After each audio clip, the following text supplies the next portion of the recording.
I became hungry, and I told him, I said, I'm not feeding any baby. You need to get me food. I need to eat. I'm hungry. Because at this time, I had not eaten like in about a day because I couldn't eat during the period I was having the contractions and in labor. So eventually, that was how the genesis, the beginning of the problem. But one thing I would say that I learned during the labor and the childbirth period was that a woman's sensitivity is heightened. Even things that is said from a place of advice, observation, concern, even from a place of support, can be misinterpreted and perceived as being judged. So many times, I assumed judgment, and before I knew it, it had taken, you take the words, and you run with it because you're like, what are you saying to me?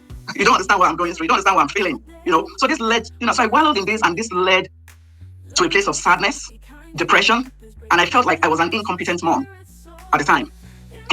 In that sort of situation, communication is very key because your partner may not be aware. Because all this, I didn't communicate a lot of things with my husband, So what I did was I bottled everything up, interpreted it as blame and chastisement, both to myself and to my partner. And this triggered me into depression. And that was how I just went down that road.